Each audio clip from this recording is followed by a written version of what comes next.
the Trevor Jackson Podcast. Everybody want to be like motherfucking Cold-Blooded Records. You know what I'm saying? What's popping with the family today on this beautiful Sunday? I usually start the episodes off with motivational speaking or some sort of thing to get the podcast going so you know what type of time that we on, what type of vibe we on. But this is a different type of episode. You know, my life has been transitioning in ways that I really can't explain. I'm very grateful for the experiences that I have had as of recently. And the music is on the way. The interviews is on the way. The book is on the way for the people. And I just want to tell y'all, thank y'all. Y'all far too kind for just staying here, subscribing to the channel. Salute to the new subscribers, the old subscribers, everybody that's tapped in, leaving comments, agreeing, disagreeing, however you contributing. Thank you. You know, in this episode, we got a few topics of discussions. I just want to have fun, man. Clip up the episode, kick the shit with the squad, and, you know, just have a good time, man. I'm representing East Tennessee, all the way east to Charlotte, up to Virginia, up to DC, Baltimore. Salute to the family, man. This region is underappreciated for our contribution to the culture, but we're here now. You know, the few topics I want to talk about, Obama has been on a press run promoting his library, something crazy, and he has said some profound things that we're going to start the podcast off with. Real spill. Big 30 and Pooh Shiesty and Gucci Man situation just took a turn, and we got to talk about that also because the footage of the robbery, you know, the Fed said they have obtained it. They haven't released it to the public, but the public is in an uproar talking about it, and we're going to converse about it also. Jay-Z, you know, he said he was going to be on offense all 2026, getting to the bag, you know, creating content. Jay-Z, 30 years of reasonable doubt. He has, you know, put his things in an abandoned subway, selling merchandise from that 1996 era, and he outside and people are disgruntled about it, and some people are celebrating it. Real talk. Future released a single this week. We're going to get into new music. Future released a single off of his new album, The Real Me. I'm looking forward to it. T.I. released a phenomenal album. We got to talk about it because he's talking about retirement. B2K and Pretty Ricky, one of the most entertaining verses that I ever seen. I laughed for 45 minutes straight. Not because I was laughing because it was good, but I was highly entertained. Druski hosting the BET Awards. We got many more topics to discuss, but before we get into those topics, we got to get into this new music. I'm going to play one of my favorite records off of To Kill the King from T.I., and we're going to get straight into the conversation. Let's go!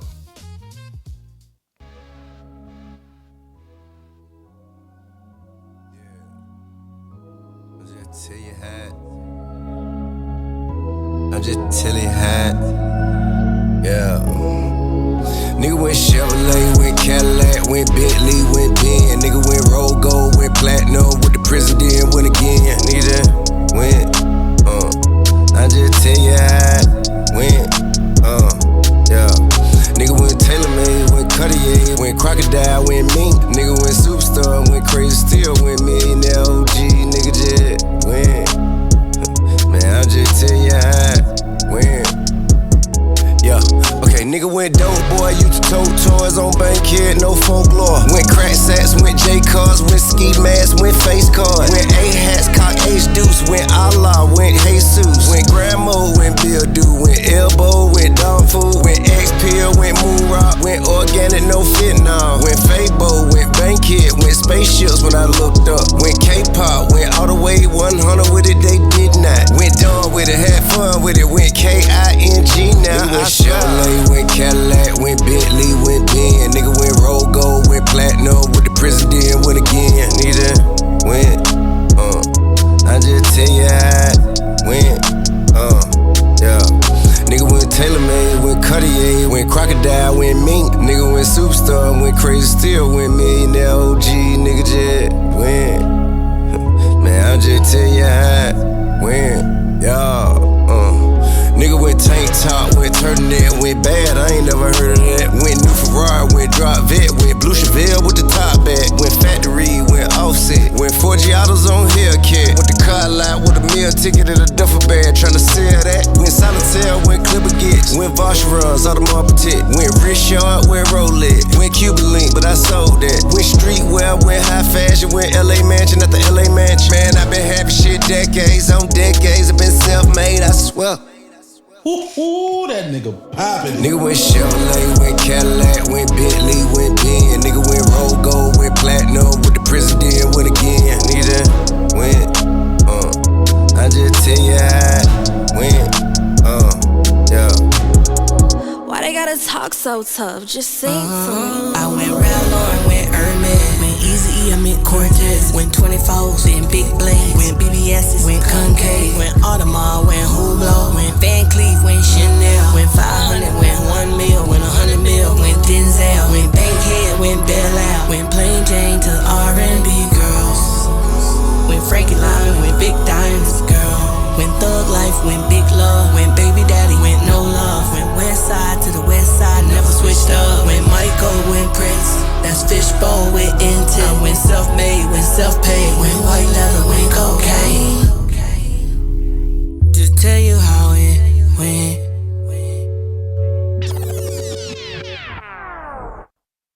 Dope record. Great way to start the show off. Throughout this episode, at some point when we get into the conversation, I'm going to do a reaction to Kill the King from T.I. You know, he's an artist that is, you know, someone that I look forward to his releases. You know, when I released my debut album, Game Tight, the same day that I'm Serious dropped, Get Rich or Die Trying dropped, those are like what I would consider my peers, even though I wasn't someone that was prioritized by the industry and popularized by the people. My album still released on an independent level the same day as theirs, and I view those guys as my peers, and I'm in the same age range as T.I. and 50 Cent. But let's get straight into the conversation, man. Obama was on All the Smoke podcast. He was on People Magazine's YouTube channel conversing about his new library that him and Michelle has opened up, his significant other, and they had a lot of conversations that, you know, should be prioritized, and some things were said about the character of our leaders.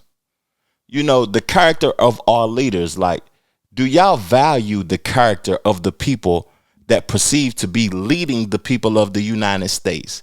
Would they be friends to you? Would you go out to dinner with them? Would you want to hang out with the leaders? Not on no follower type time, or not on no time that you look up to these people because they have a position. You know, a lot of people value the position over the individual. I'm not one of them type of people, man. You could be the supervisor, the manager, the director, the leader, the president, the VP, the CEO. You could have all of those titles. But if you don't have no morals and integrity, what does it all mean at the end of the day?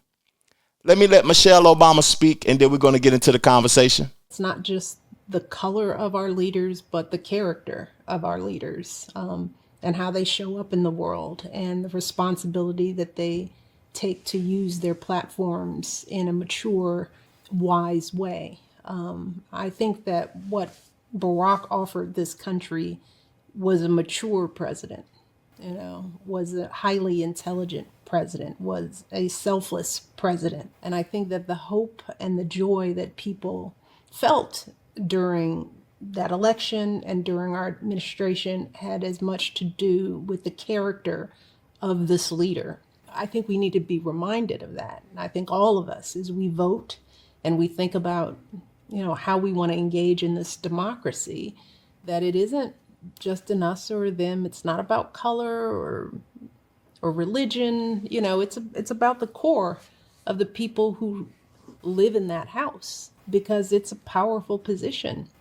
And I I am so proud of how my husband showed up in that role, how he shows up every day. And I think he made this country proud in a very unique way. So hopefully we're reminded of that, not because of him, but who we want to see occupy that seat in the years to come.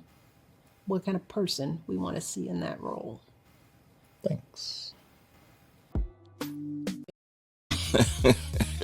Boy, they worried a little bit, but I love how they articulate themselves in a peaceful manner. Let me give the Obamas a round of applause before I spit my soliloquy. You know, she's right. Looking at the Trump administration and looking at the previous administration with Joe Biden and Kamala Harris, they did display themselves in an intelligent and a mature way. But let's think about something first. You know, what did the Obamas prioritize? You know, when it comes to the people of the United States, to me, and I don't want to make this specifically about the Obamas because it's the character of our leaders in totality that goes down to the mayors, that goes to the governors, the senators, that goes all the way down to the public office, the people that represents and supposed to be working on behalf of the people. You know, what I feel like they prioritized was the LGBTQ community. I feel like they, set the country up for success on the way out. But during the time that Obama was in, he did create a healthcare system that was beneficial to the less fortunate individuals. He is a very intelligent person, and I don't understand why, he was so obedient to the rules and the regulations of the America system. Because looking at Trump now, and I guarantee you he see what Trump is doing and he would do some things differently. And he would just pass bills to get things accepted that could help the people. I know he feels that way now because he sees that the people are disgruntled with what they thought they was going to obtain with him being in office. And at the end of the day, it's not about race. We're going to talk about a racial aspect that he spoke about on All the Smoke podcast. I know I might be talking too much, but I'm passionate about this. He spoke on All the Smoke podcast about Trump's obsession, and he talked about being biracial. But what I want to say is that in closing on this topic of the character of our leaders is that, the people ain't going to be voting for y'all too much longer. It's power and not voting. I feel like, I talked to one of my partners and somebody that I prioritize in Baltimore, and she was telling me the lack of people voting because they don't believe in you no more. They don't believe that you're going to change anything that's going to benefit the people. I would say this to all of the people of the United States of America. Don't vote. It should be 0 people voting until they prioritize us as a people. Right now, we focused on Jews and Jewish people, the Israel individuals, the small hats, the Ashkenazis, whatever you want to call them. We prioritize them over our own people. We prioritize people that's going to war over our own people. We got millions of homeless people in our own country in this capitalist system. It's actually sick. And what the hell are you voting for? Real talk. Let's get into the next clip, man. You got to ask him what it is that The obsession? The obsession. I know what it is. I obviously, have a room in his head. Rent free. You do everything with grace. A suite in his head. But the thing about it is that was always clear to me. Look, first of all, when I was president, the last thing I had time to do was worry about what somebody said, or what my predecessor did. Mm-hmm. They're gone. I've got work to do. You locked in. It's hard to describe if you're doing the job right. Mm-hmm. Every day you've got 5-10 things that are real hard. And you have to be constantly focused. The idea that I'd be worrying about came before somebody who came before and me trying to measure, like, what's he done today? Look, constantly worrying about that is a strange thing to me. It shows me somebody who's not focused on the American people and the job they're supposed to do. But the other thing that I learned pretty early in this gig was you have to screen out the noise, and in order for you to understand what's in front of you and deal with it well. Mm. My whole presidency, I never watched cable TV, never watched cable news, never, read. I didn't have social media. Now, there were people on my staff whose job it was to monitor what are folks saying, because you also want to have input when you're getting constructive criticism, or when the American people are all like, look, we're upset about something, right? You need to get that feedback loop. And the flip side of that is you also then don't get puffed up when things are going good. Mm-hmm. Reading, you're too high, too low, just staying consistent. And this is some of the most important advice I tell young people. It's like, if you are constantly worrying about what other people think, somebody can have a bad day and cuss you out, and suddenly they control your happiness. It's controlling your performance. Mm-hmm. It's controlling your thought processes. So I screened that stuff out pretty early on, and I ain't worrying about it. I really like that last piece of what was spoken about from, those boys over there at All the Smoke and Barack Obama, because I actually believe in the transfer of energy. What is this on my microphone? Oh, piece of lint. I actually believe in the transfer of energy piece, and people want to transfer energy with you so they can take you off of your high, so you can vibrate differently and not be of service to the community or to just the world in general like you're supposed to be. So not engaging with certain individuals and not internalizing certain things is a must. It's just mandatory. Screening out the noise, that's what they would call it. Trump's obsession with everybody is kind of crazy, but it's a power thing that is at play with him. He is an individual that wants to implement everybody in what he's got going on, because he wants to suck the life out of what you got going on, what you doing, and he might be jealous, or he might want your position or your seat. Trump is a person that is different. When he got into office, or when he was running for office this time, I was a person that I valued Trump over Kamala Harris. I ain't even gonna cap to y'all. But now I view him differently, because he was using the people of America's strife and struggles and financial struggles against them. He was basically saying that he was gonna put Americans first. That's what caught my attention. I thought that, by him being a person that was into real estate and was a successful developer and financial type of individual, I thought that he was going to make the country back financially stable. But he lied to put himself in position and put his people that agree with everything that he said and his family in position and put Americans last. He responded to this on his platform, Truth Social, and I'm going to read what he had to say about Obama talking about his obsession with him. So Trump said, "For all of those who like to say that Barack Hussein Obama and his vice president, Sleepy Joe Biden, did as many criminal ICE removals as President Trump, the figures are just in. Number one, they include hundreds of thousands of people that never came close to get into our country. A difference of perhaps 50% in numbers.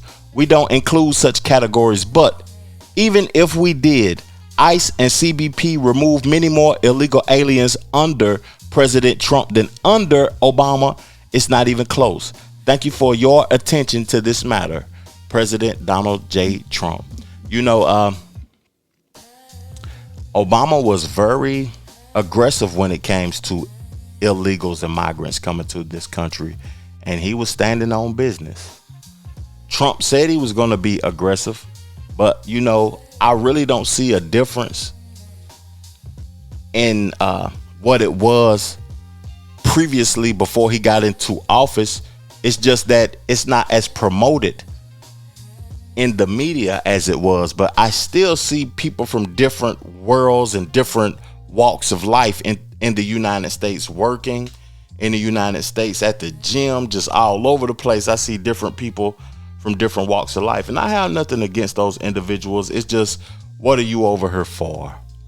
You know, that's a thing of the past. He has to respond to somebody that hasn't been in office for over a decade. Obama has been gone for over a decade. So, you know, why are you still obsessed with the past? You need to be focused on the present and trying to move this country forward in a positive way. That's just my take. Let's get into this piece before we move along into some hip hop commentary about Barack Obama talking about growing up biracial. I got a real good take for this also. Hawaii was a little different because it's all mixed up there. It wasn't a huge black population, although right around this time that I'm talking about when I was coming up, the University of Hawaii Rainbows had what they called the Fab Five. This is Fab Five before the Fab Five. The Fab Five. And all black. They'd recruited some guys from all across the country, and they made the tournament, the first time they had ever made the tournament. And man, I love those guys, you know. But what I was going to say is that Hawaii is such a mixed up place.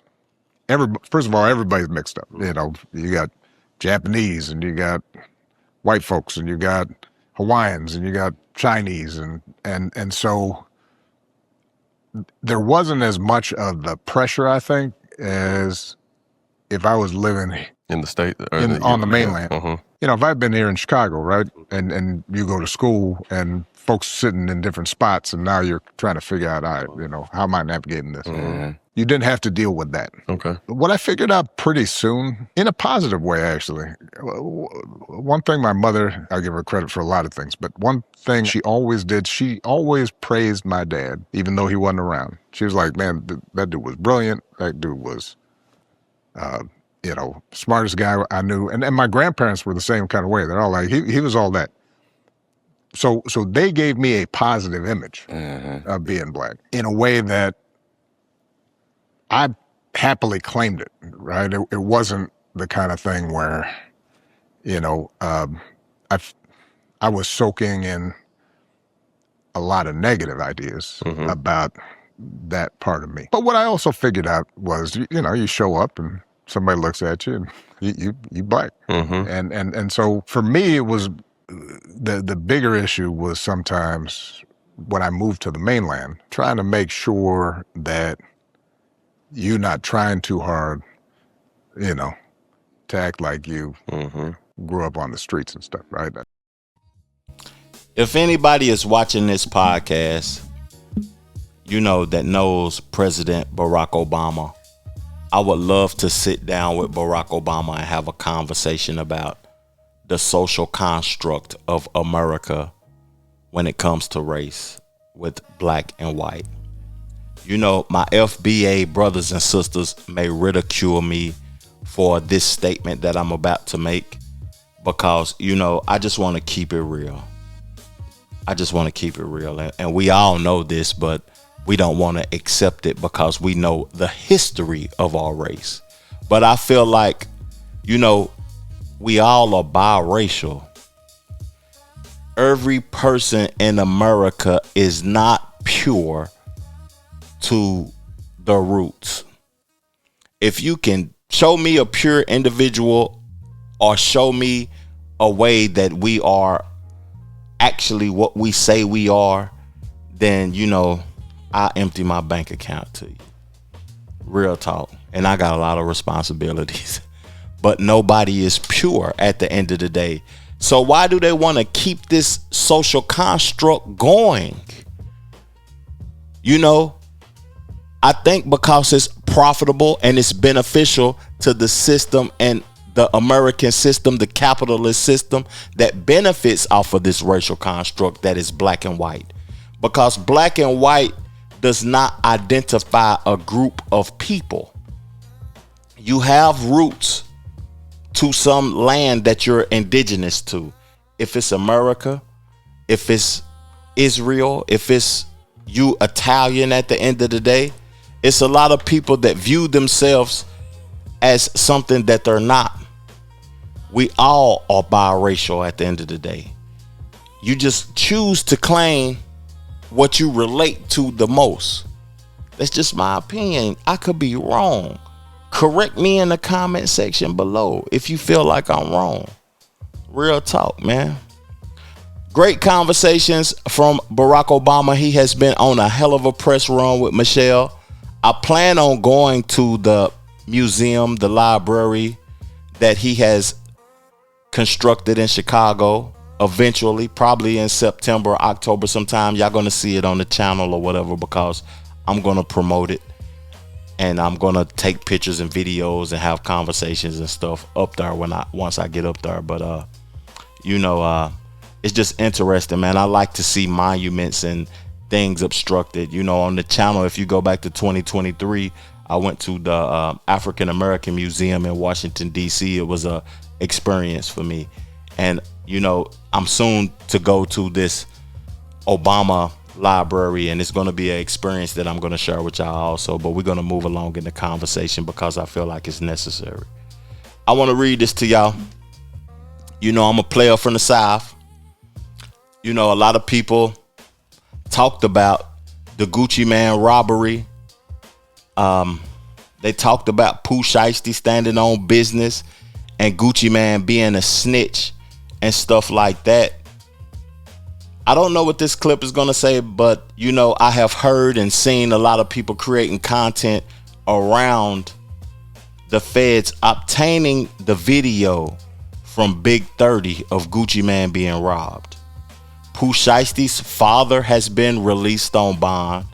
Big 30 has been released on bond. It's not looking good for Pooh Shiesty. Real talk, man. It's not looking good for him. But I want to say something. The youth has been standing with Pooh Shiesty on his reaction to him doing what he did to Gucci Man, and they've been standing with him. And I feel like they need to change that ideology and that thought process in a different way, because I feel like that was some of the dumbest shit that he could have ever done. He was already rich. He was already out of prison. Once you agree to a contract, you got to finish the contract. You get out the contract and then you pipe up and you do your best to maintain that heat that you created. This man threw his whole life away. It's crazy. Before we read this article, I want to play a clip from Pooh Shiesty that was previously on the XXL Magazine YouTube platform, and he was talking about his relationship with Big 30. And he had this to say. Me and Big 30, we go way back. Like, that's my brother at this point. His mom, my mama, his dad, and my dad. That relationship important to me because of the time we got invested in it. On top of the man he is, like, we share the same type of mindset, same type of movement. And, we piggyback off each other and keep each other balanced. Like, there's no him without me. There's no me without him. He shared on Instagram that I helped to get him sober, and that's true, but most importantly, he helped himself. Like I said, he wanted it. Like, he knew what his time for is bigger. Like I said, this is our second run, so it's a little bit bigger this time. So he knew what he had to do, and I gave him the right ropes to do it, like the same pattern I did it in. That's what he wanted. That's what he did.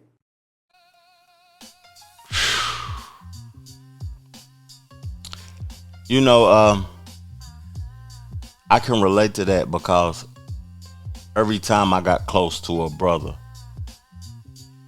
the people who was closest to me is the people who put me in the worst situations of my life. Family always held me down, but the people who was closest to me, you know, they knew my ins and outs, my whereabouts and stuff. And man, that's just interesting to see that he feel like they had the same mother and father. His mother and father is my mother and father. My mother and father is his mother and father. That's a close bond and a close relationship. And the way I see this thing playing out, man, let's get into the article, man. Real talk. This is according to Hot New Hip Hop. Gucci Man robbery victim writes fearful letter to Pooh Shiesty's judge. So what's being said is CW, I don't know who CW is, who wrote a letter to Pooh Shiesty's judge in the Gucci Man case, may have been Gucci's security guard during the alleged incident. In response to continued bail attempts from robbery and kidnapping suspect Pooh Shiesty, federal authorities recently filed a key motion in the Gucci Man case on Wednesday. Pooh, his father, Lontrell Williams Sr., Big 30, and 6 other co-defendants accusations of forcing Gucci Man to sign a contract at gunpoint that released Shiesty from his 1017 record label deal. According to Complex, one of the alleged victims of the robbery wrote a letter to the judge in this case, asking for the Memphis rapper to remain behind bars without bond. The victim and survivor of the incident, as the letter notes, appears under the name C-Dub. The individual said he was a retired police officer. You know, hold on. I'm going to stop and I'm going to continue reading after that. You know, Gucci Man came with security. This man is a retired police officer. That's when people were saying that Gucci Man was a snitch, right? I was on my platform talking about it was people with him that would tell in this case so he wouldn't have to tell. And this is the person right here. This is letting me know that Pooh Shiesty is in a bad situation. So some of the folks assume he was the Atlanta rapper's security guard during the alleged kidnapping. C-Dub thanked the judge for the opportunity to provide a statement, citing safety concerns for himself and his family to justify Shiesty's incarceration. He claimed Pooh's awareness of his retired cop status, and because of this, he expressed deep concern about what Pooh Shiesty may attempt to do if he secures bond. Out of all of the victims involved in this case, I am the one who lives in Texas, and I am extremely fearful of Pooh Shiesty's ability to reach me or my family if he is granted bond. The letter continued. His actions show a disregard for the safety and well-being of others. These alleged crimes were committed while he was already under government monitored release, which raises serious concerns for me about what would prevent him from causing further harm if granted another opportunity. Is it more to read? Like I gotta read more. I don't gotta read no more. It is more, but I ain't gotta read no more. Think about this, y'all. And I'm going to move along in the conversation. I got more topics to discuss, but we're going to keep it in this street realm. This man was successful doing songs with Glorilla. They saying that allegedly some of this stuff has ties to Yo Gotti, him wanting to sign with Yo Gotti and stuff, but he was already successful. He had the opportunity of a lifetime to come out and be successful. He may not agree with Gucci Man. He may not have been happy with his contract that he was currently up under, but he signed it. He agreed to it. I want to tell the young boy something before I move along in this contract in this conversation. When you look yourself in the mirror, everything that is happening to you is based upon a decision that you agreed to.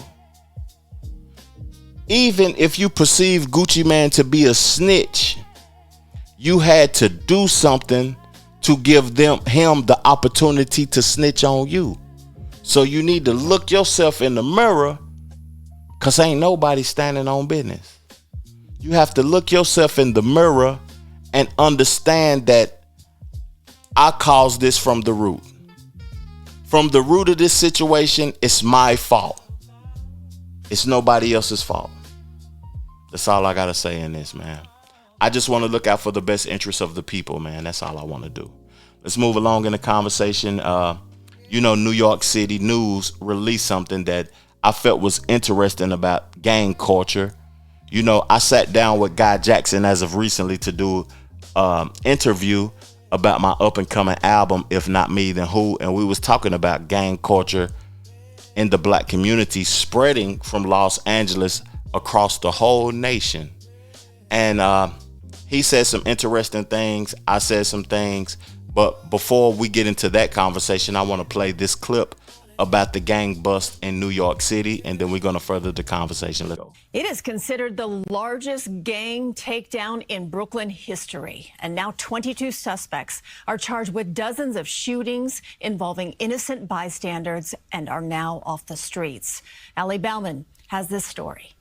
Shootings midday on busy sidewalks and in grocery stores, all allegedly involving Brooklyn's decade-old street gang, Folk Nation. The largest takedown ever from this office. Governor Hochul, along with the Brooklyn District Attorney and NYPD, announcing 22 alleged members indicted on murder, attempted murder, and weapons charges, with 56 guns recovered. These are some of the most dangerous criminals in New York City. Among the 26 shootings these suspects are accused of, one was at a birthday party in East New York last December.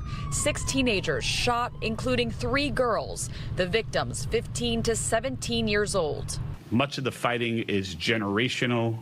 Young folks don't really know why they're fighting with some of the other gangs they're fighting with. We first covered this shootout in May of 2024 between Folk Nation and another gang. It starts in a smoke shop and spills out to an East Flatbush sidewalk. The fighting knocking 2 women to the ground.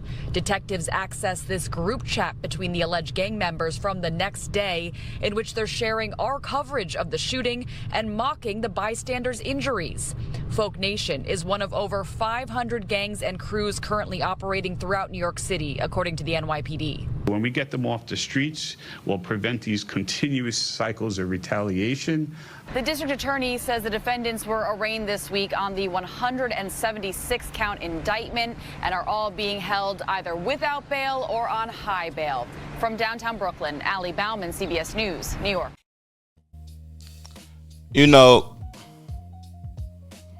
To me, that is a bunch of followers. A bunch of individuals that's following gang culture that didn't originate where they're from. I want to ask a question, and I would really like to get an understanding for this. I know the youth may disagree with me in this aspect, but what is the benefit to being in an organized crime syndicate for your life? Momentarily, a couple of $1,000, something to eat, a place to stay, some girls to do whatever you want to do with them. What is the long-term benefit in being in an organized crime syndicate? I would like to be educated on that, because, at the end of the day, I'm for the dismantling of gangs, because it doesn't serve our community. It doesn't serve black people in totality. And to be honest with you, when I look at it from the New York City standpoint, I don't consider it to be black people, because New York City, Miami, Los Angeles, those cities, Chicago even included, they want to put us in the analytics with the deaths and the crimes in those cities. But when I look at it in totality, it is majority immigrants and migrants that's committing the crimes. It's not black people, to be honest with you. It's a sad situation, man, that, You know, people grow up in dysfunctional homes and they view their family, the people that is blood to them, as people that's not family. And they go outside those walls with their family and they get to be a part of something that doesn't benefit them. Something that they view as successful because they see the biggest member in the gang riding in a fly ride or something like that. And they want to become a part of that so they can obtain that. It's sad, man. I ain't even gonna cap to you. That's a sad situation. If you growing up and you hearing this podcast, man, and you young, don't become a part of that. I'm gonna keep it New York City. We talked about Lord Jamal last week. He had a great debate about hip hop. He was talking about the old versus the new. But on this clip that I'm about to play, he talked about Kendrick Lamar and the Super Bowl performance. He also talked about Kendrick Lamar's place in hip hop. And we're going to get right into this conversation, man. Real talk. If you're new here, hit the like button, leave a comment in the comment section so we can further this discussion. But let's get right to it, though, man. Real talk. Yeah. So the first one was the Kendrick Super Bowl. Right. Many felt like he was standing on business, not capitulating to corporate needs, right? He didn't perform any of the songs from his previous catalog, only did GNX. What were your thoughts about that Super Bowl? I thought it was weird. See, I didn't know what kind of statement he thought he was making and all of this type of shit.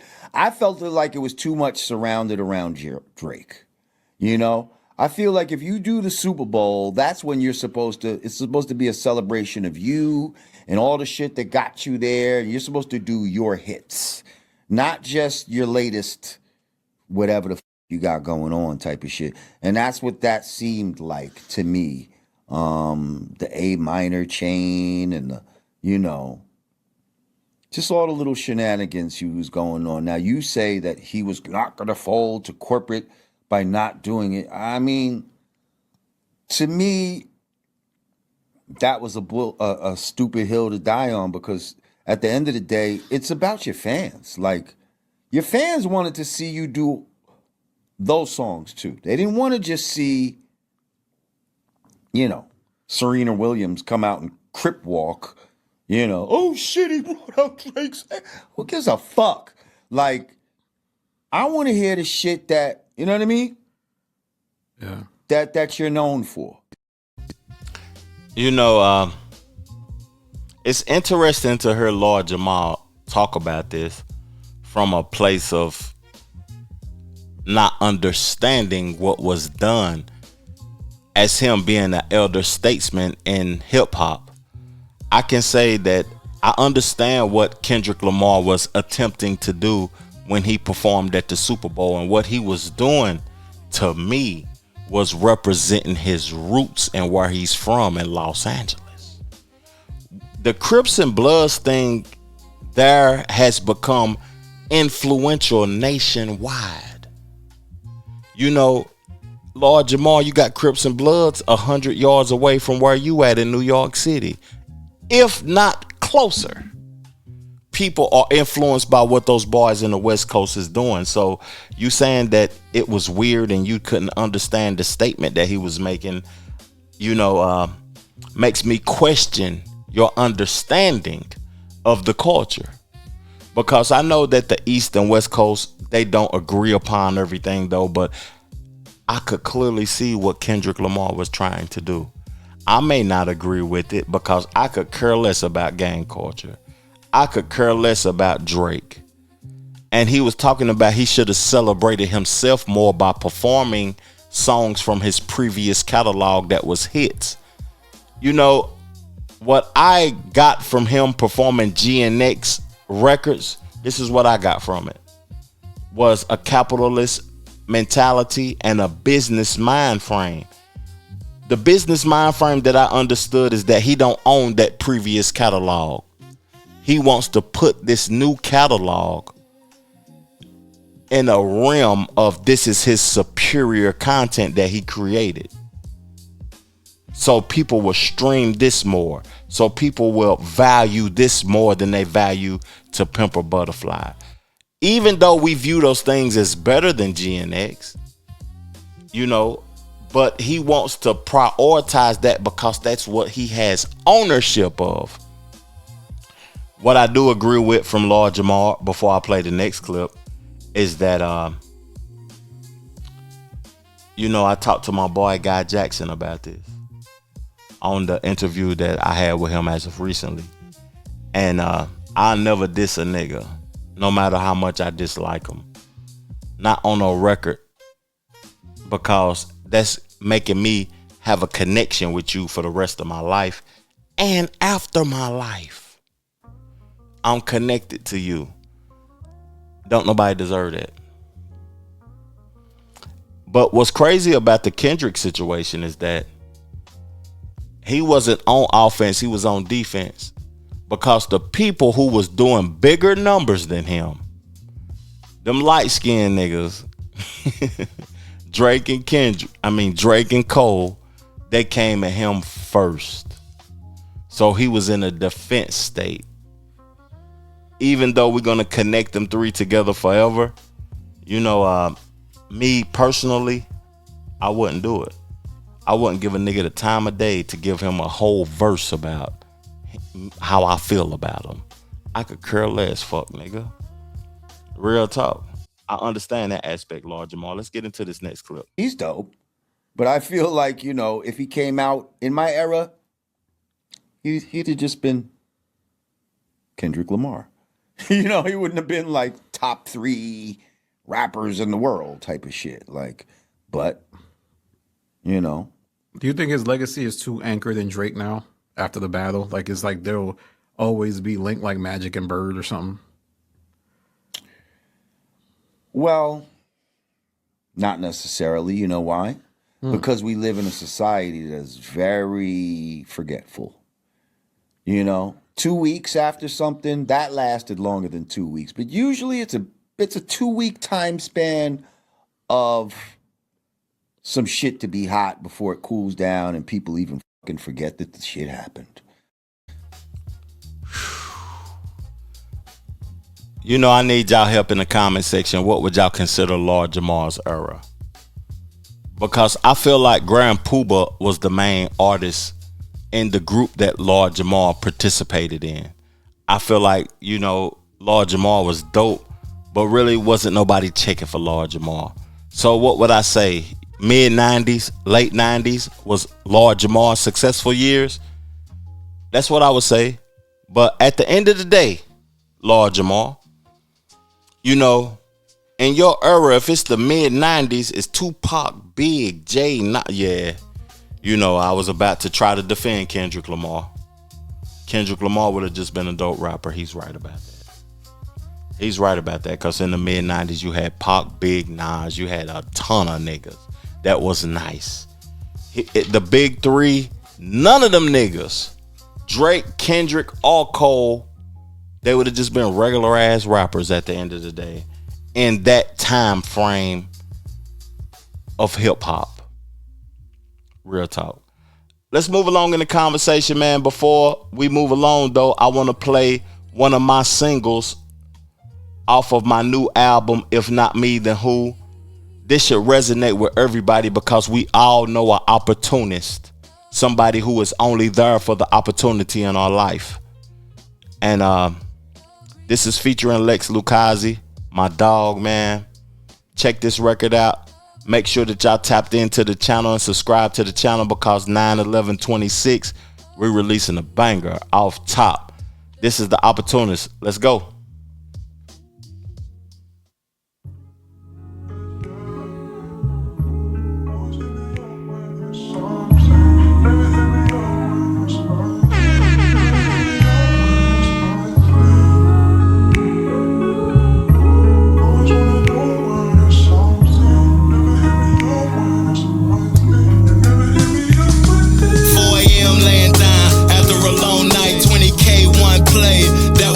Like shining star dinner, could care less about the price. Celebrate the wins, celebrate the losses. Some players stay cautious, they hate when you ballin'. Made the lames nauseous, they sick of the floss. And I'm still kicking shit like a nigga Bruce Lee. Getting to this paper, my only degree. A representative for East Tennessee. My prime on the grind, I had them 20 apiece. Made the paper increase, now we out of their reach. Moving discreet, very unique. They pockets petite, I'm feeling complete. Made it out the streets, I was tired of losing. Had to cut off the opportunists. That's most likely. They only hit you up when you're shining. Never hit you up when you're hit you up. They only hit me up when we're shining. Never hit me up when we're grinding. They only hit you up when you're shining. Never hit you up when you're hit you up. Never hit me up when they opportunistic, I'm moving strategic. Stayed optimistic, check statistics. We up a couple M's, live in a different realm than a cruise on the lake. In my beef and Brock Tim's, young Slim, really him. Got the game from my father, a player unbothered. I'm betting with Mookie back to back like the Dodgers. Canada Goose Bomber, react calmer with respect and honor. Been about $1 since I was a toddler. Move like a mobster, stepping in Pradas. Stay strapped like one of them niggas for shotters. At the Vineyard and Martha's, I spent a few dollars. Graduated from the streets, known as a scholar. Always kept it real, boy, you know what it is. They around where you win, but start losing again. You can tell who your friends when there's nothing to lend. I'm feeling good, and I want to play the up-and-coming single that's being released July the 3rd off of the album, If Not Me, Then Who. It's titled Success. We're going to play that, man. We're going to get right to it. Let's get to it, man. This is a financial conversation, a financial song. You know, you want clout, I see freedom. We don't see the same things. It's by the grace of God we're able to do these things, have things. And you know, and even with all of this, you know, if I could bring a certain person or some certain people back to this world from the afterlife, I would give all this shit up to do it, you know what I mean? Cause at the end of the day, hey man, you know what I'm saying? We can't take this shit with us. Ownership and percentage is the language I speak. I don't hustle for a check, I build positions that peak. Don't compete with my dogs, I want us all to eat. Got the mindset of a god while you move like a fraud. They was trying to knock the hustle, I was doing my job. Nothing's out of my reach, even against all odds. Turn a vision to equity, now it's paying me back.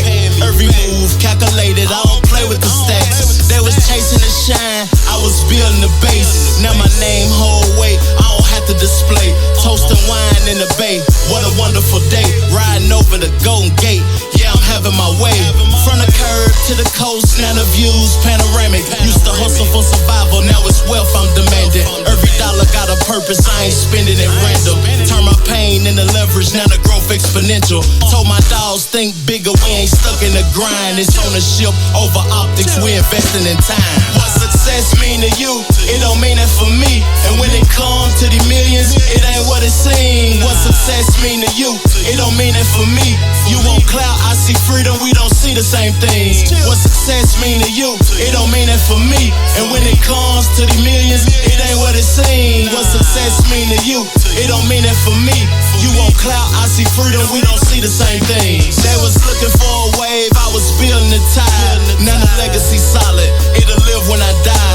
Never needed validation, wasn't moving with pride. Turn the pressure into diamonds, now the hustle refined. Used to dream about this paper, now I'm thinking in shells. Had to level up my vision, started seeing it clear. They was stuck on the moment, I was planning for years. Now my name in a room where they controlling the field. They was leasing the life, I was buying the lease. None of rent getting sent while I'm buying my peace. Told my dogs, keep it solid, we ain't dying for streets. We investing in blocks that they try to police. I'm the realest to do it, you just hate to admit it. Wasn't chasing no image, I don't flex for attention, I just move with intention. Every play calculated, we ain't studying no tension. generational plays, I'm expanding the pension. If it costs me my soul, I'm declining the blessing. I created the essence. What success mean to you, it don't mean it for me. And when it comes to the millions, it ain't what it seems. What success mean to you, it don't mean it for me. You want clout, I see freedom, we don't see the same things. What success mean to you, it don't mean it for me. And when it comes to the millions, it ain't what it seems. What success mean to you, it don't mean it for me. You want clout, I see freedom, we don't see the same things.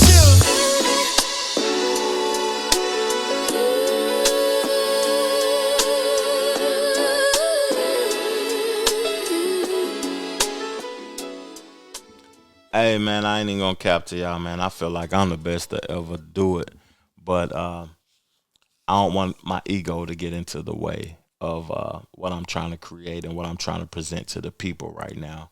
Make sure that you are subscribed to the channel. You got the notification buttons on, because some high quality content and some high quality hip hop conversations is about to be released this summer. Real talk. But before we get into that, you know, an artist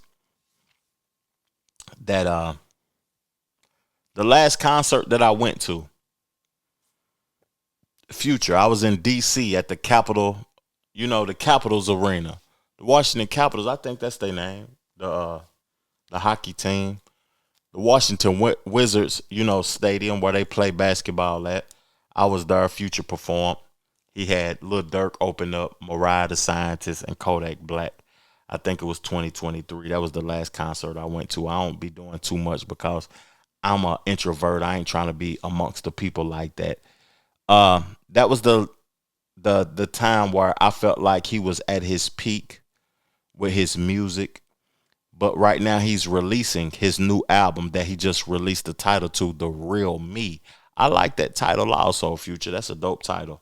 The Real Me, because, you know, a lot of people being something that they are not. A lot of people are being something that they're not. Hold on, let me turn that jazz down. And in this article by Hot New Hip Hop, Future promises his new album, The Real Me, will not feature artificial intelligence. Future recently dropped his first single for his new album, which we'll react to in a minute, titled Radio, is leading the charge for a very hyped release. In a world full of AI slop and artists saying that they won't use the technology may be just as consequential as an artist saying that they will. Future is playing the idea of imitative tech a bit via the title of his up-and-coming album, The Real Me. As such, he took to Twitter earlier today to affirm to his fans that his project won't feature the use of artificial intelligence technology. You know, this is new to me because I don't even know who is using artificial intelligence. I don't know why they would use it. What's the benefit of it? But listening to a lot of these artists, they're not saying anything of substance and they're not speaking from experience. People are just making moment and feeling music. One artist that I can tell is using AI is Kanye West. Kanye West is one of the biggest and one of the best to ever do it, but I can tell that he's using artificial intelligence. But he's probably the only artist that I can tell that is doing that. So the message was simple. This not AI. The Real Me, of course. Maybe this is just a reference to the album title itself and not a definitive declaration. But those fans are happy that their favorite artists are at least trying to clear the air rather than letting presumptions run wild. Also, the message from Pluto made many online users recall Future's hilarious AI defense to avoid fan interactions.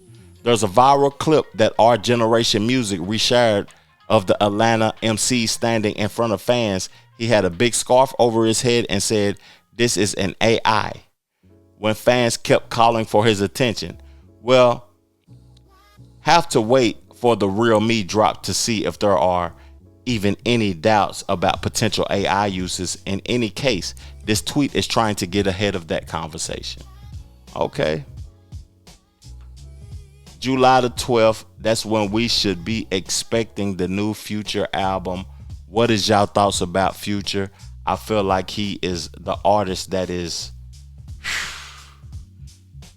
the most prolific, and he is the most respected artist in hip hop right now, and the most relevant artist in hip hop right now. When I went to that concert in DC, I seen something that I never seen before from an artist, and it's his impact, and no matter the age group, the people support him and they want to get out and be a part of whatever he has going on. Let's get into this new record, man. Radio. Might take me some time, y'all. I apologize. Ahead of time. But this is the new Future record, Radio. Let's go.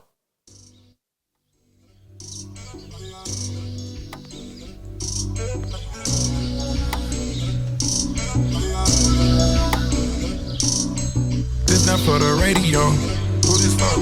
This not for the radio. Say, this not for the radio. What it do? This not for the radio. And she bad all the way down, spoiler all around. The biggest nigga in the town, even when I'm not in town. A lot of niggas want the spot when don't even want the crown. Already legendary and never trying to talk about it. I baddest bitches in the world to get they soul to ski. Even when she needed pussy, never took control of me.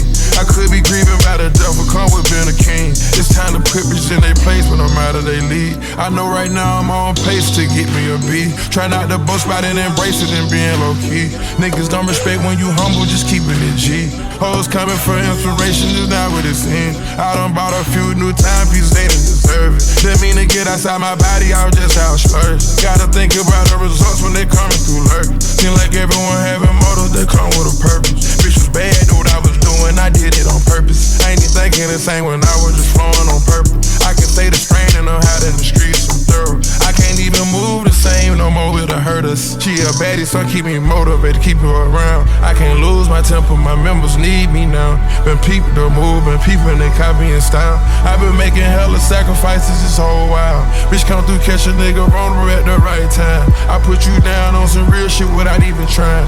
Put you down on some real shit without even trying. Put you down on that real without even trying. However I feel about it, it's just how I feel about it, you know what I'm saying? I ain't too much gotta do no explaining what's going on. You know, I'm going on, you know what I mean? Hey, who this for? This not for the radio. Who this for? This not for the radio. Say, this not for the radio. What it do?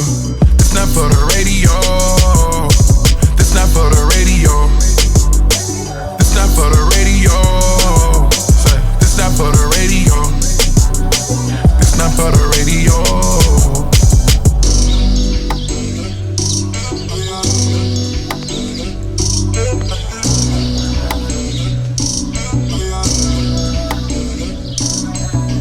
For the radio. I'm gonna tell y'all something. That's a short record, but I got a perception about the song that was released and it being his first single off of the album. I feel like this might be a generational run. This might be a classic. This might be one of his best albums ever. Future is at that age to where, people have experienced a lot, and most of the time they speak from experience. He has lived, and he's 41. Let's think about that for a minute.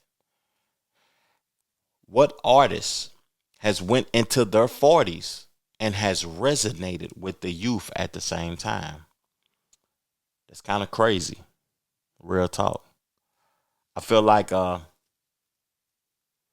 this album is going to be unprecedented, and I'm looking forward to it.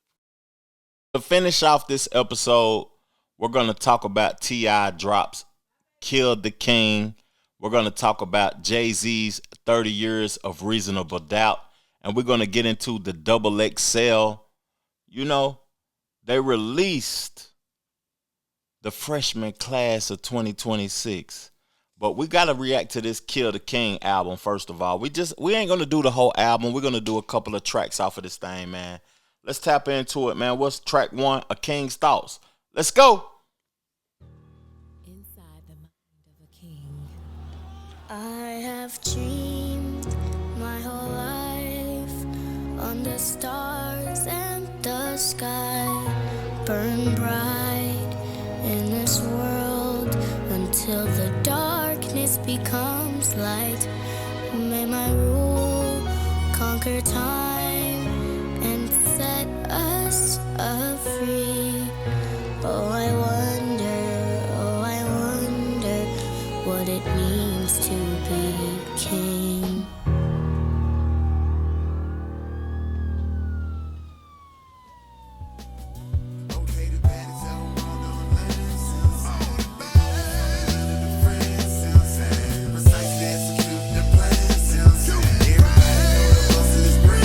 Man, I must say, all the trauma due that I must pay tend to threaten my nominal stay. Man, but I know that all the respect that I protect, you internet cats, not no threat. Still I declare, you take it down, yeah, I'm prepared. If gameplay, they will not be fair. Yeah, I won't touch the price of fame, cause it cost too much. I want my change, think I bought too much. Okay, usually I be cool and moving and grooving in lobbies, baddies with beautiful bodies, trying to introduce who to a party, drinking and smoking and carrying on the 5 in the morning. High as the stars in the sky before the sunrise in the morning. Think I belong somewhere in the Smithsonian, son. Who knew I'd grow to be king from the felonious one? Called Lil Bad at Tilt the Bankhead, prodigal son. Came back home with the throne like we got a one. Dope kicked open, we broke the tie up loose in. Hopefully I could dog prison and give from all of this trapping and hustling. Untouchable covenant came a long way from them Regals and Cutlets. To the gang of hustling, that surface no longer in the discussion. Came home with the throne like we got a one. Lot of niggas playing game, yeah, but not us, son. Stay down with the crown, then shot up, kid. The blessings and the hustle help more than my luck did. Okay, the baddest ever walked on land, see what I'm saying? They know me from Atlanta to France, see what I'm saying? Precisely executing the plan, see what I'm saying? Everybody know the hustle is grand, see what I'm saying? I been popular, they been loving it, my clique like quintuplet. Ratchet shit with substance. Birthday, nigga grant custody. Little nigga never could fuck with me. Down to earth, still act up at it. Luckily, you stuck with me, it's alright to look up to me. Don't be walking around huffing puffing trying to meet mug asking what's up with me. Remember here somewhere like year 5 moves ahead in another realm. In the multiverse, I just spit another verse, even harder than the other verse. In an alternate dimension, took your lady, made a mine, I just let you fuck her first. The reality ripple in real time when you go home, but you feel that shit. Play the song for a look in the eye, realize, yeah, that's my bitch. Did it get too deep? Maybe I should change subject. Okay, the fact is you were not trailing on the wrong one for you to fuck with. Came home with the throne like we got a one. Lot of niggas playing game, yeah, but not us, son. Stay down with the crown, then shot up, kid. The blessings and the hustle help more than my luck did. You know what's interesting about that? On the intro of the album, he has his daughter. He has Young Dro. Young Dro has played a significant part in T.I.'s career. And I feel like everybody have their counterparts. Like, you know, when I think about the South, when I think about just artists in totality, the greats, they always have a counterpart. Biggie, he had P. Diddy. Jay-Z, he has Memphis Bleak, but he had Benny Siegel also. Tupac, he had Shock G. He had the Outlaws. He had Thug Life and all of those people. People have their counterparts. Andre 3000, he had Big Boy. Scarface, he had Willie D and Bushwick Bill. You know, when I think about my career and what I have contributed to hip hop throughout my,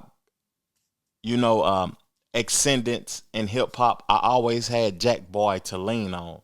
And when Jack Boy came on a song, he always gave a lot of effort and killed me on probably every song that he featured on, because he knew what was at stake and what it meant to be a part of something that I was contributing to artistically. And, you know, everybody have their counterparts. Let's get into track 2, man. I'm interested in this. Let them know.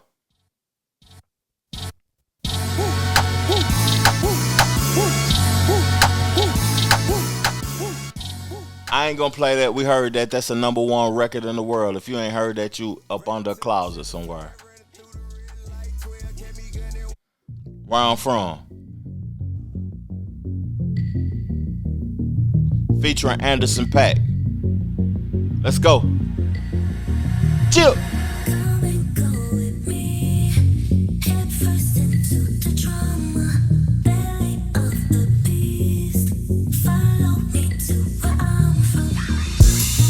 They say the money gon' change me, fuck them all, I never be the same then.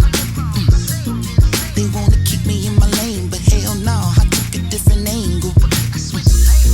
They say the feds gon' cage me, how so? I look good on paper. They taking shots at the kingdom, shit, I can't blame them.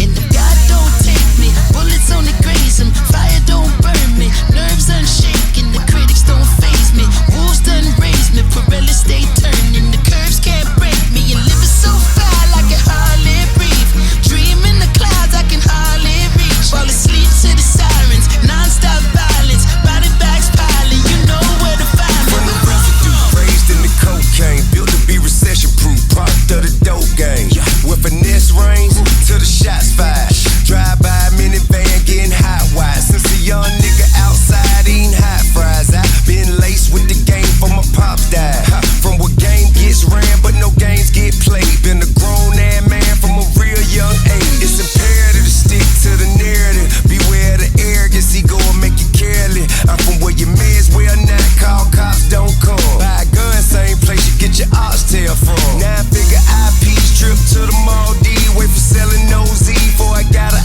ID, overcame the kind of shit before I ever came out, we endure pain way worse than you complain about.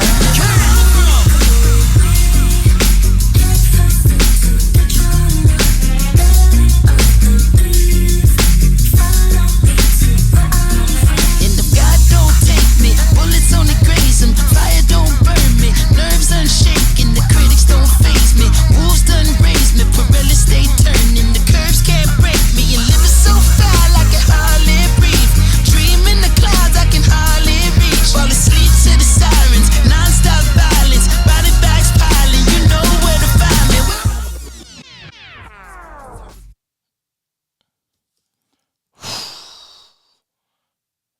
Yeah. That's all I'm going to say. Yeah. Whoever produced that record,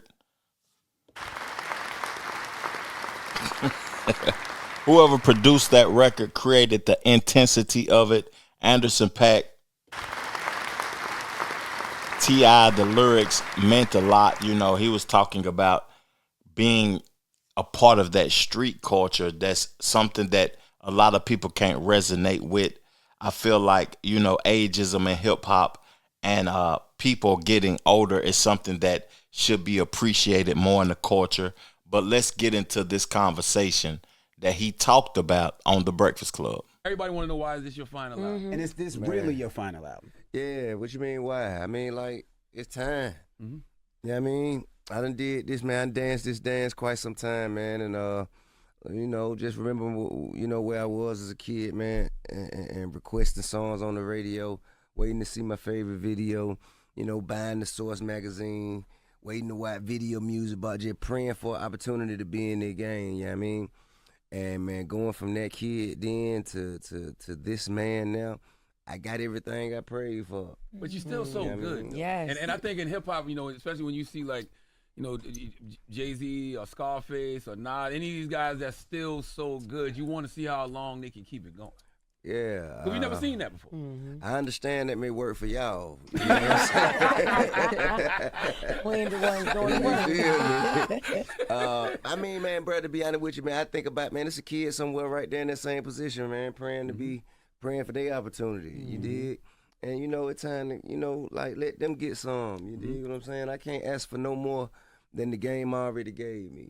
You Will know we what at I'm least saying? get singles, mixtapes? Yeah, sure. You know? I'm not saying they ain't gonna make no music no more. Okay. You know what I mean? There could be songs for soundtracks, you know, it could be collaboration albums or, you know, who knows, bro? I just, you know, I want to focus my time on doing more film, television, real estate developments, and, you know, just other stuff. The generation before you, Tip, I say fought to get on radio, right? Because I felt like they always felt like after they got to a certain level, radio pushed them off.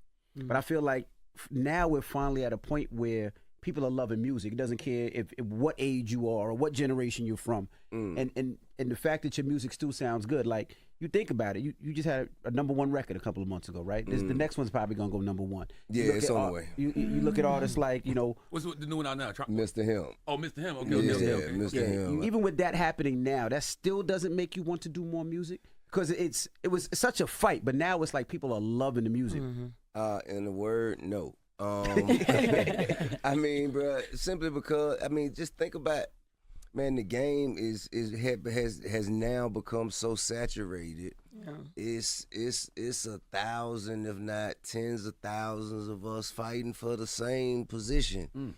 I've never been one that wanted to do what everybody was doing. You know what I mean? Back when I said I wanted to be a rapper, it was actually, you know, it seemed like something different to do, you know. Back when, you know, when I guess in the 90s when I was telling teachers, man, this is what I want to do with my life. It's like, man, you think you're going to be able to do that? You know what I'm saying? And now, you know, I can imagine if a kid say he want to be a rapper, man, another one, you know what I'm saying? So I just don't think that it's not, I just want to do something that God blessed me with talents to do. I got you. I want to use it for a unique position, for something that, you know, everybody can't do. And I feel like music is something that is a lot of us trying to do. So I'm going to go try and do something else. I like that conversation because DJ Envy, he implemented his thought process in it. T.I., he implemented his thought process in it. Charlamagne the God had a question for T.I., but, you know, DJ Envy's question really resonated with me because I'm an artist myself. And he talked about, you know, you're doing good music. You're successful at doing music. Why don't you want to do more music? And T.I.'s response was interesting in that aspect. We're going to play some more music also, but his response was interesting because he says he never wanted to do what everybody else was doing. You know, what he's doing, I don't think everybody else is doing. People view themselves as rappers. I don't view myself as a rapper when I create what I create. Also, I view myself as an artist. You know, I take the canvas and I put my experiences on the canvas and I draw on the canvas. You know, it's unprecedented and it will be respected when we see somebody reach success at a age that, you know, people didn't expect them to be able to be artistically great at 60 years old or 70 years old or 55 plus years old, to be able to continuously do what they're doing. You know, it's just interesting. He says that the music industry and rap is saturated. It's too many people doing it. The reason it's too many people doing it, and I talked about this on a podcast that I recently done, is that it's easily accessible to do. But you can't view what you doing as the same thing that everybody else is doing. Because it's people that's rapping, that's creating artistry and everything, but what you're doing is different from what they're doing. What I'm doing is setting a precedent. It's creating legacy. It's a different type of art form. I'm painting a different picture. No matter what my age is, what I'm doing is different from what everyone else is doing. And something that T.I. said in that piece is that he doesn't want to do, and he never wanted to do what everybody else is doing. He always wanted to do the opposite. Let's get into another track, man. Real talk from this Kill the King. Rant. The biggest misconception about me is that I give a fuck, nigga.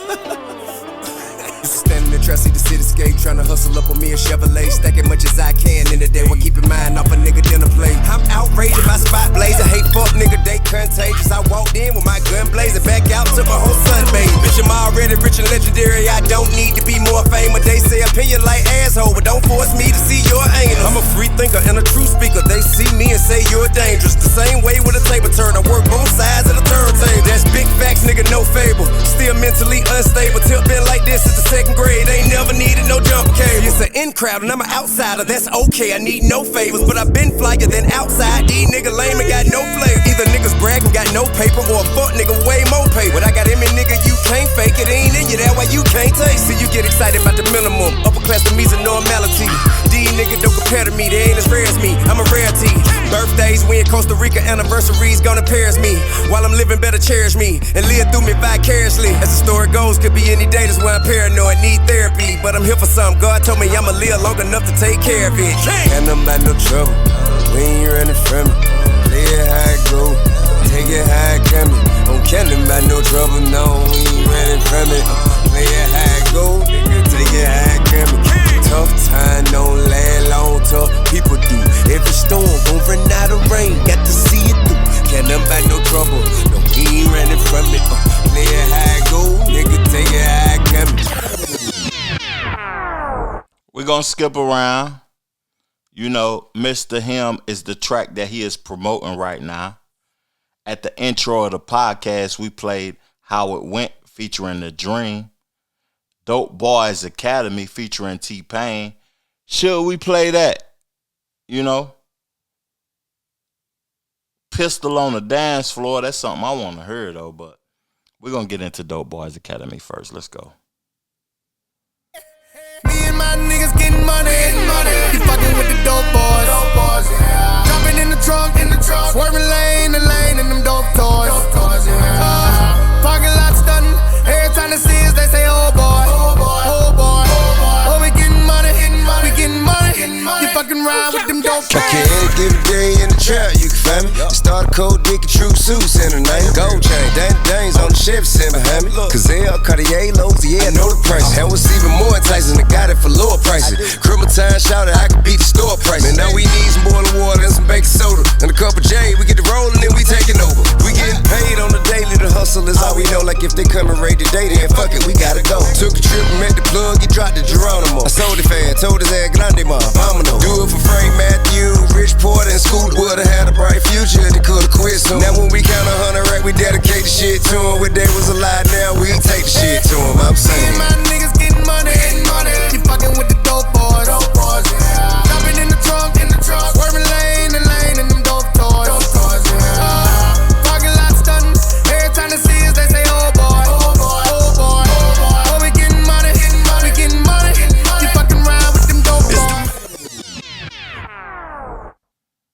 We're going to get to the next track. We're going to skip Pistol on the Dance Floor. And we're going to get to this record featuring Summer Walker and Won't. Let's get to it. And won't, and I bet you won't. Don't talk, just show me that it's all for me. Is the soft life for me? Don't say no to me. Green light go for me. Yeah, he gon' fall for me. Will he ever meet a bitch like me? And won't. Will he ever meet a bitch like me? And won't.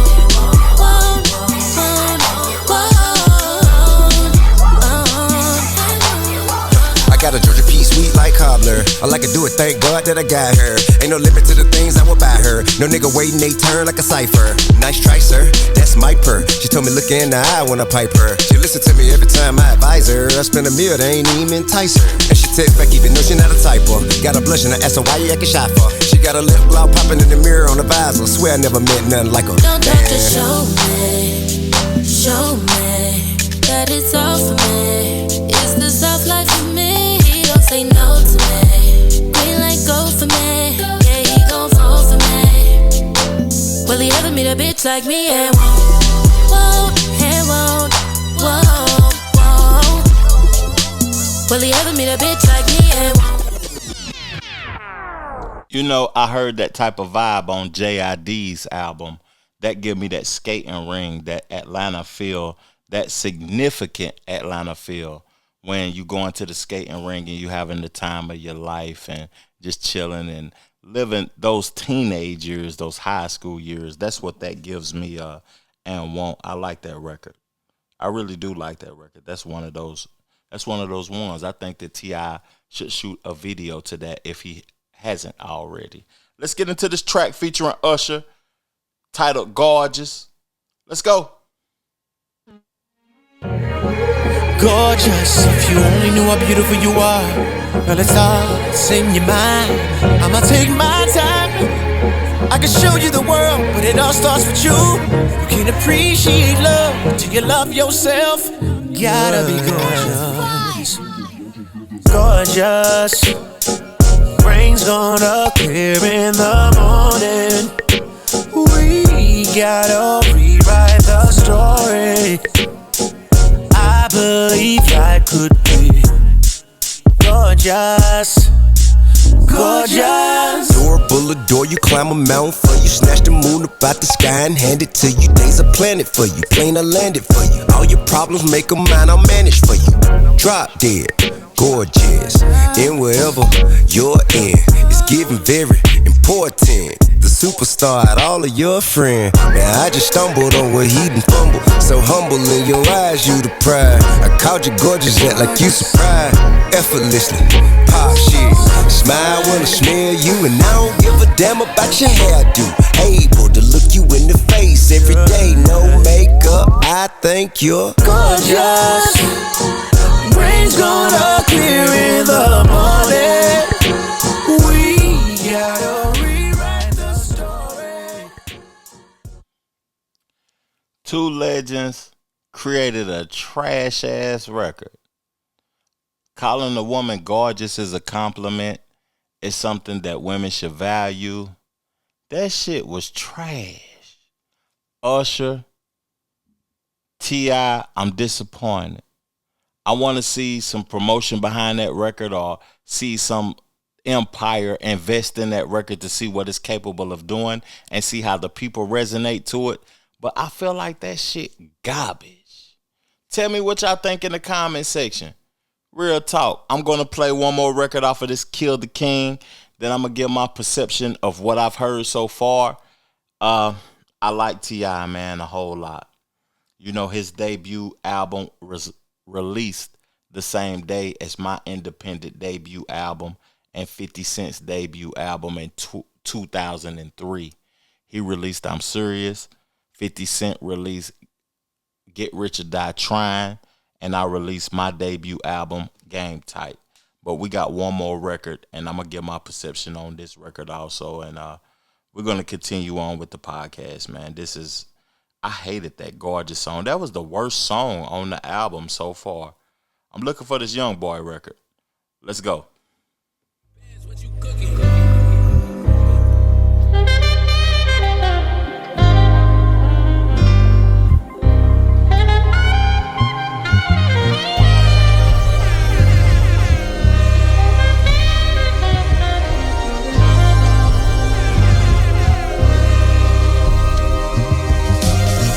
Messages.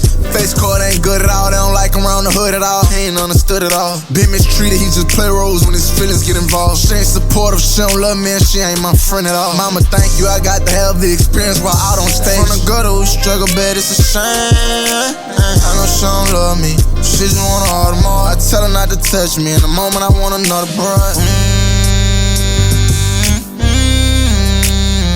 What I said.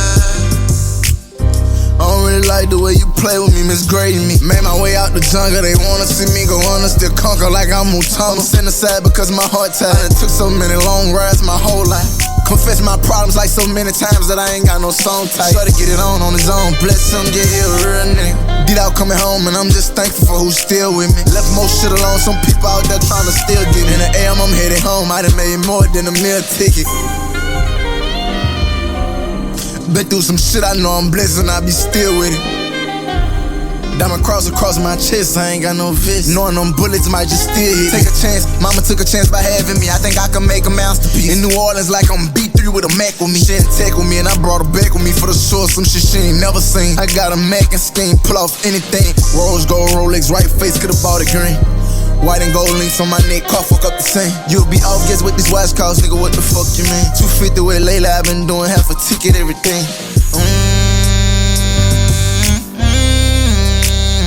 What I said.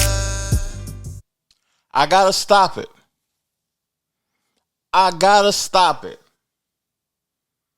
Damn, boy. I'm not a fan of NBA Youngboy. I just talked about on the podcast that we need to bridge the gap between 40-year-old brothers and 20-year-old brothers so we can make the culture whole. That boy was killing shit on there. I don't want to hear no old nigga say the NBA Youngboy wasn't killing shit. He was killing shit on that verse. Tip, if you don't compete with Youngboy, I understand that nigga was killing shit on that verse. Real talk. That was rare from NBA Youngboy.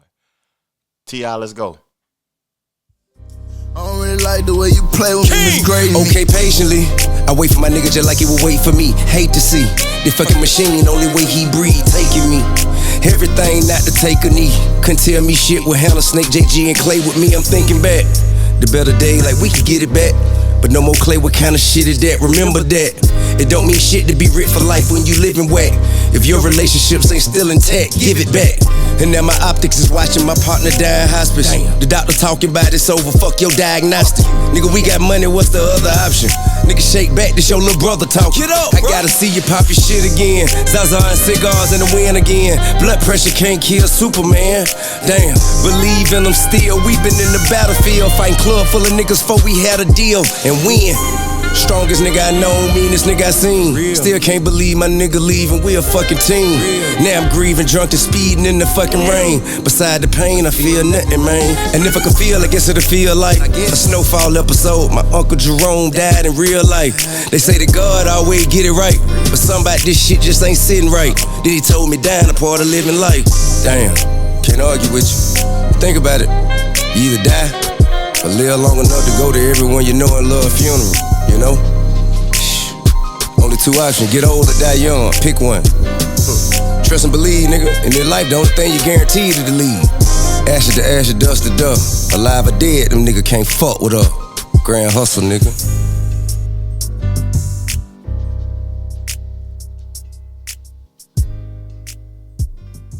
No, I roll with the king, so you know I gotta be down with the crown. Yeah. That's what they try to say, kill the king. You know what I'm saying? The king trying to kill us. How this shit go, nigga? A native, I hate all these tourists. You try me, you better be sure of it. Couple hammers, I keep in my toolkit. Expeditiously peeping the bullshit. Exponentially better than you can tell it. Can't you, boy, Glock or something, nigga? Better hand you or a funeral, they better plan you. Boy, you getting served, order off the menu. With second grade labeled a head cake. Said I'm headed for greatness, they said wait. Told them wait, broke the wagon partner. While you laughing, I'ma get that shit from Florida to Carolina. If you trafficking into the rapping head, hustling credit card with some African. Loaded down, trying to dodge traffic, trapping big. Being broken, ain't going back again. Welcome niggas to Atlanta, pull fountains, round corner, drawing down on them. Must be out of fucking mind, homie. Oh, we think you fucking round, don't it? You get down with a out of town nigga with a big mouth, come around niggas. He a clown nigga, you a clown with him. If they lay him down, lay you down with him. Yeah. Riding around in the Corvette, like the shit I jumped out of the toilet. Difficult for these bitches to forget. Ask about me, they gon' tell you all, yeah, tell you all, yeah. Ain't no one know where you go. Ain't nobody fucking with me on the real. That's about me, they gon' tell you, oh yeah. Ain't no one know where you know. Nigga can't fuck with a picture of me, you feel me? I mean, I've gone on record saying can't nobody fuck with me, and I stand by that. Why you hating? We gon' ball it. Love my shit anyway. We gon' shine in it. They gon' celebrate us like they did when Obama won. You know, I'm gonna give y'all a perspective of what I think about T.I.'s album, and I'm gonna move along in the conversation.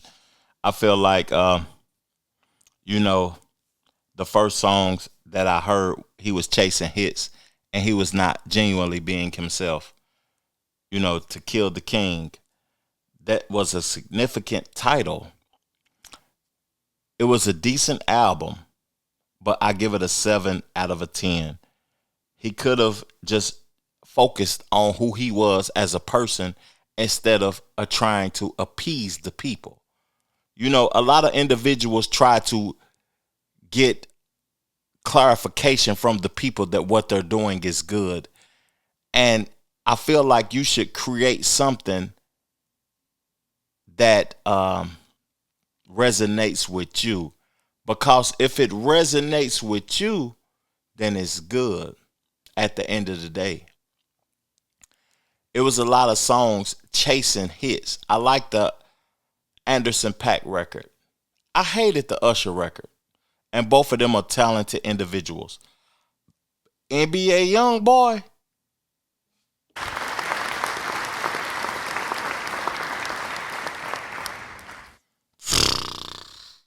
I'm not a fan of NBA Youngboy, but I needed a Young Dro verse. I needed more Young Dro because Young Dro is the person that made Tip who he is. Young Dro don't get the credit he deserves. If I ever say that I'm doing, listen, I know this is off topic, but I'm an artist myself. I'm a rapper myself. Jack Boy is the person who has collaborated with me the most. If I ever say this is my last and this is what I'm going out with, Jack Boy is going to be the person who is on my record the most. Young Dro wasn't on this record. I feel like he failed us in that aspect. 7 out of a 10. That's what I'm going to give the album, a 7 out of a 10. We're going to continue on in the conversation. But before we continue on in the conversation, we're going to talk about Jay-Z, what Jay-Z is doing with Reasonable Doubt. How do y'all feel about Reasonable Doubt? Is that his album that you resonate with the most? Is that Jay-Z's best album? I feel like The Blueprint is what resonate with me the most, but if you are a few years older than me, Reasonable Doubt might be the one for you. Let's get into this video and see what's going on in New York City.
Hey, before we continue on with this video, I want to give New York a salute.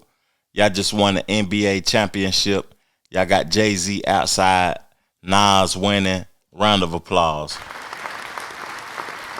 Y'all boys having the time of y'all life up there, real talk. Let's get back into the video. Ladies and gentlemen, so when you come on this train, and you see something you like, you take a picture or you record it. What you don't do is try it on, take up the pockets of the train. You walk down the train, at the end of the train, you make your purchase of what you want, that you see next to the train.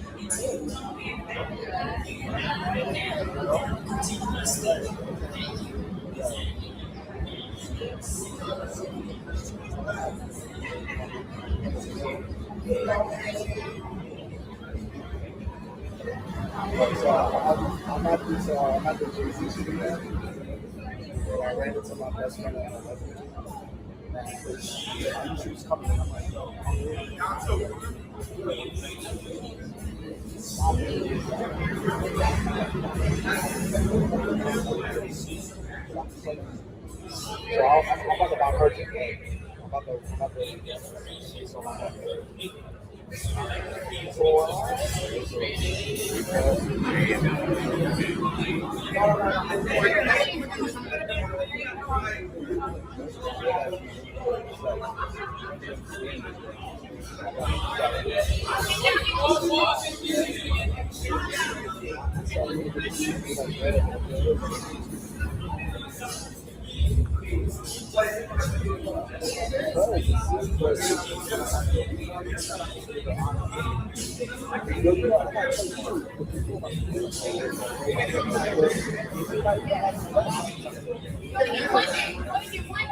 Presidential suites, my presidential a weekend. Confidentially speaking in code since I sent you speaking. The NSS rental, don't be fooled, my game is mental. We both out of town, dog. What you trying to get into? Viva, Lost Vegas, Vega. At the crab tables, meet me by the one that starts a G, yo. This way no more in this present, yeah, but let they free, yo. We can have a pleasant sound, sipping margaritas, G.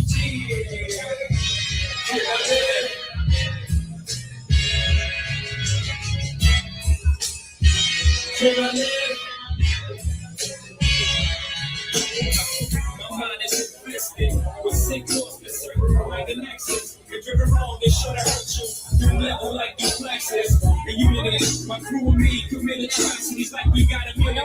You guessed it, manifested intangible goods, platinum Rolex, we don't need sweep out the whole car, as usual. My confederation, detonation, explode on detonation, overload the mind of the sick patient. When it falls to steam, it comes to it, we all fiends gotta do it. Even righteous minds will do this. Judas, the streets told us to spend our money on this. I stepped it up and level, meditated like a Buddhist. Recruited lieutenants for ludicrous ways of getting free. Let's do this. Against team. I guess all out of approval. Do not touch the merch. Can I live?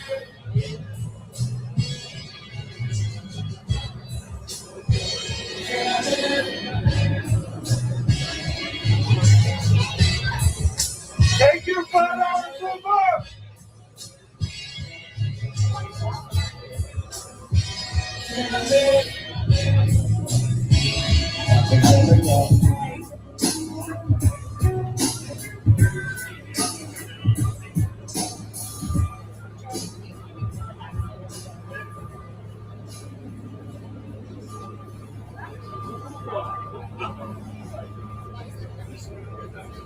Yeah.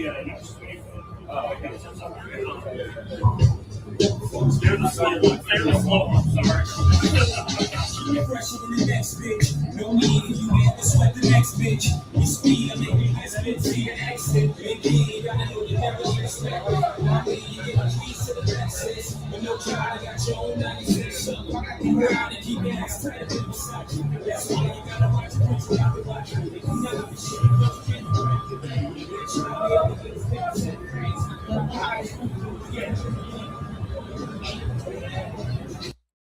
You know, in closing to this episode, I want to say something. When I look at the most monetizable artists in our culture in hip hop, on this episode, we talked about T.I., we talked about Future, we talked about Obama and Jay-Z. I think about the Drakes, the Tupacs, the Biggies, the Kendrick Lamars. But looking at this, Jay-Z has done something unprecedented with his music and his artistry. He is the most monetizable artist of all time, no matter what he does. Black folks and foundational Black Americans was boycotting Target and trying to cancel Jay-Z because he was releasing vinyl through Target. And our nationality, our culture, and us being indigenous to this land didn't even have an impact on his finances. I hate to say it because I would want it to, but it didn't have an impact on his finances. He is still thriving and doing his thing because he's in the multicultural New York City, where it's race doesn't even matter. It's because it's a multitude of individuals. He has created a lane for himself that is unprecedented and it can't be denied, and he will be monetizable after he isn't here anymore. I want to tell y'all something, man. I appreciate y'all supporting me. I appreciate y'all tuning in to the podcast, man. Peace, love, plenty abundance. Make sure you go get you some money, and I'm gone. Chill.